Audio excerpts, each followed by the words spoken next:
beefs never make it past social media posts and diss tracks. Others spill on concrete and leave families grieving while the streets demand answers. When two crews decide their differences can't be settled with words, the consequences stretch way beyond the blocks where it all started. The smoke runs so deep that outsiders can't comprehend the real stakes involved until bodies start dropping and feds start building cases. This is the story of how the Bloodhound and Risky Road beef is way worse than you think when smoke turned deadly. September 25, 2024 marked the day when simmering tensions between Bloodhound and Risky Road exploded into deadly smoke that would change everything. CEO Hawkham pulled up to 78th and Maryland deep in Bloodhound territory with on his mind. The Risky Road savage wasn't coming for conversation or peaceful resolution.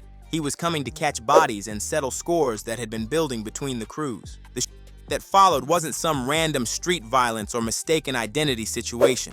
CEO Hawkham rolled up in a whip, already letting fly at Bloodhound members who were posted on their own block. The op thought he could slide through enemy territory, handle his business, and make it back to Roseland without consequences. CEO Hawkham was in a vehicle Bloodhound members when they returned fire, leaving him fatally wounded, while a 26-year-old associate caught bullets in the crossfire. What makes this incident particularly wild isn't just the violence, it's how calculated the attempt was. CEO Hawkham didn't accidentally end up in Bloodhound territory or stumble into beef with ops. The represented a deliberate invasion of enemy turf by someone who peeped the risks but felt the beef demanded immediate action. His willingness to travel across the south side into hostile territory demonstrates how deep the hate had grown between these crews. The 3 days between the and CEO Hawkham's passing at University of Chicago Medical Center created tension throughout both hoods. While he fought for his life on life support, members from both sides prepared for the inevitable get-back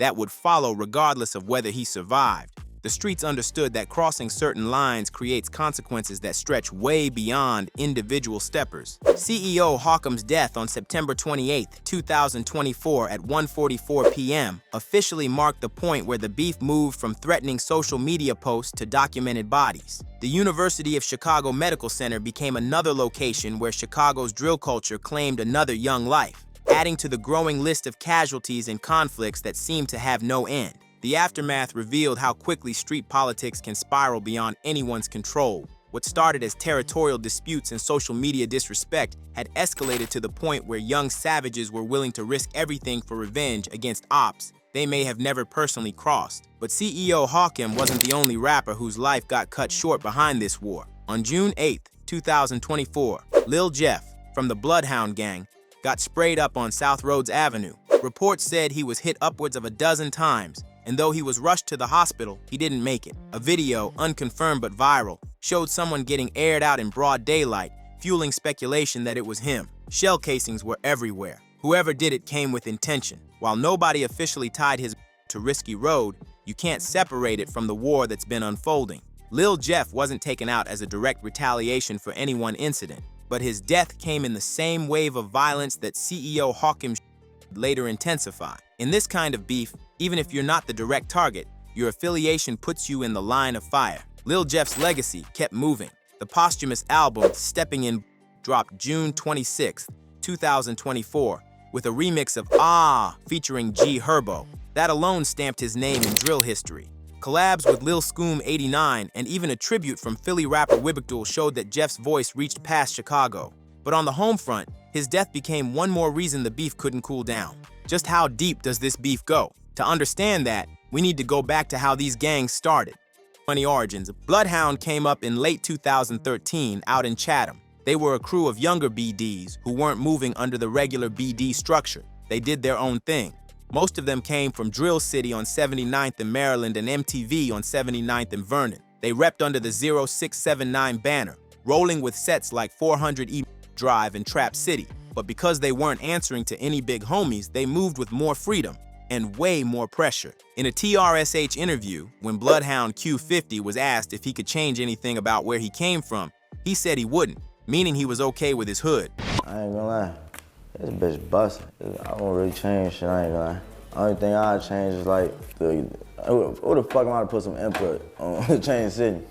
I don't give no fuck, this bitch. The Bloodhound's emergence lined up with the early drill wave, so they were right in the mix as the culture started to blow. The Bloodhound's music video that dropped in April 2017 made noise. You had CJ, Hothead from Drill City, Chino, Cash from MTV, and JB Bin Laden from 400E in that one. They weren't just making music, they were showing you who really had the streets. Bloodhound's block on 79th and Maryland wasn't just for show, it was a key location that linked a lot of Southside hoods. That meant more traffic, more eyes, and more static. Holding that block gave them access to street business and made it easier to bring in new heads, but it also meant constant tension with nearby sets. They weren't moving alone either.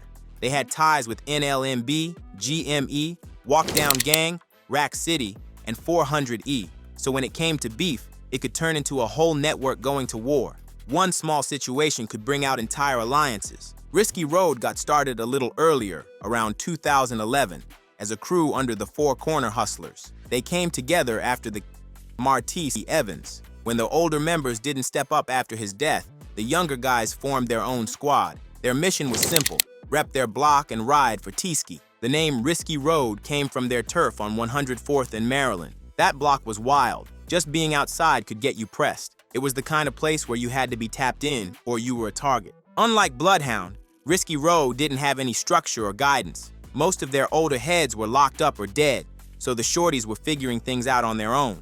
That meant they reacted quick and sometimes reckless. No planning, just retaliation. Most of them were in their teens or early 20s, so proving themselves through action was everything. They still claimed Four Corner Hustlers, repping the four and throwing up on phonum, but day to day they moved how they wanted. It gave them some backing, but also left them to handle things their own way. At the core, both crews were born out of pain, loss, frustration, and the feeling that nobody was going to protect their people but themselves. That mindset shaped how they moved, how they rapped, and how they handled any tension in the streets. Drill war anthems. The back and forth between Bloodhound and Risky Road shows how drill rap turns real street tension into music that pushes the beef even further, while also giving the feds more ammo. Both crews use their tracks to talk greasy, send warnings, and sometimes even drop hints on real hits. It's half rap, half confession.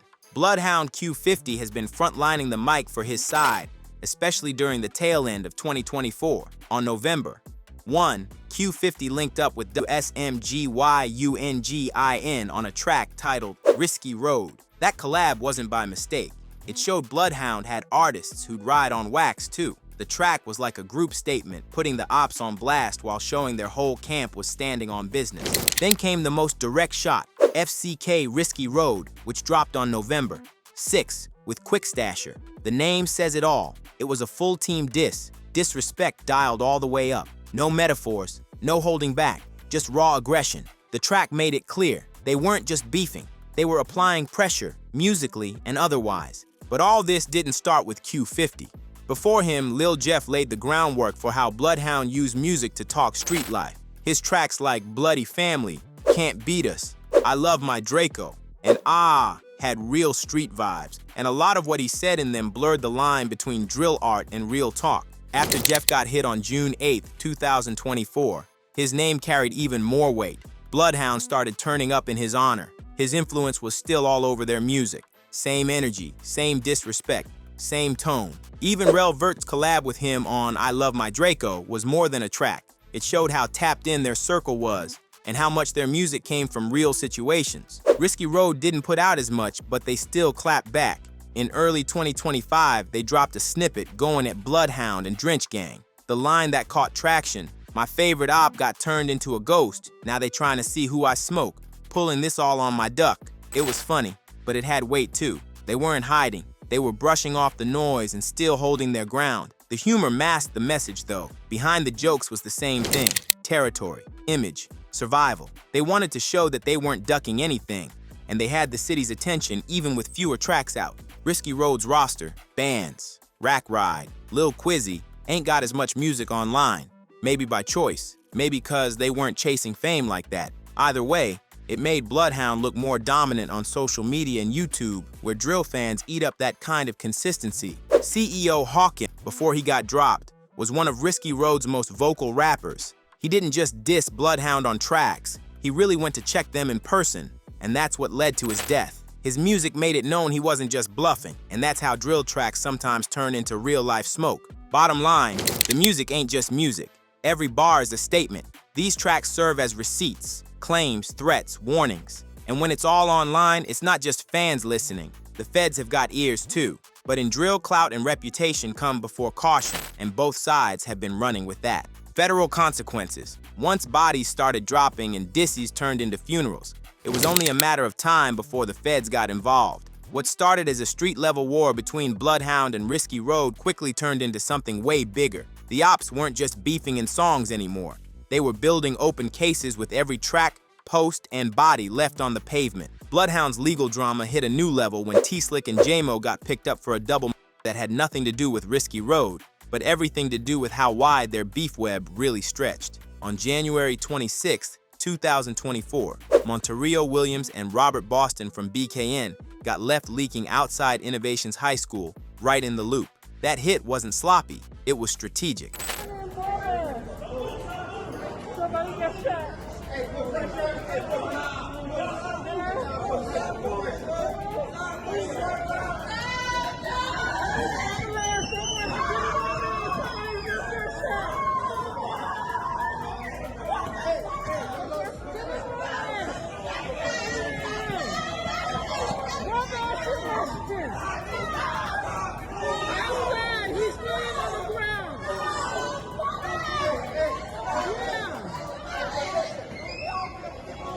Reports say T-Slick, the late Lil Jeff, and J-Mo spun through in two separate rides, a dark sedan and an Infiniti SUV, and let off for 15 seconds in broad daylight. That wasn't a random spin. That was a coordinated slide. That kind of move doesn't scream hood beef. It screams organized hit, and the feds peeped that quick. T-Slick got bagged on January 31st, 2025. Almost a full year later, investigators matched up his school records, showing he dipped from class 90 minutes before the happened. That's how deep they dig now. No more hearsay. These people tracing digital footprints and using school logs to build timelines. J-Mo got booked on February 4th, 2025. That locked in the case for the two living steppers. As for Lil Jeff, death kept him from facing trial, but trust that his name's still all over that paperwork. These charges showed the feds weren't playing. They had been watching, and now they're applying pressure. But it doesn't stop there. Lil Jeff's name also came up in the May 13th, 2024 of TMC slide from TMC 6300. That means Bloodhound wasn't just locking horns with Risky Road, they had ops everywhere. To the feds, this wasn't just a bunch of isolated cases, it was part of a citywide war run like a street syndicate. On the other end, Risky Road has its own history with jail bars and indictments. Long before the smoke with Bloodhound, they already had heat. Chase Walker got 40 years in Stateville for the of LeVar Varney battles, a GD member. Word is, it was retaliation for T-Ski's. That one move carried the weight of the crew's origin story, and it landed him behind walls till damn near forever. Then you got that heavy federal bust from 2015. Joseph Hill, William Reeves, and Trayvon Martin all got snatched up in a major RICO case. The feds grabbed 5 poles, $75,000 in cash, 50 bricks of coke, plus fentanyl and heroin. That wasn't small-time street work.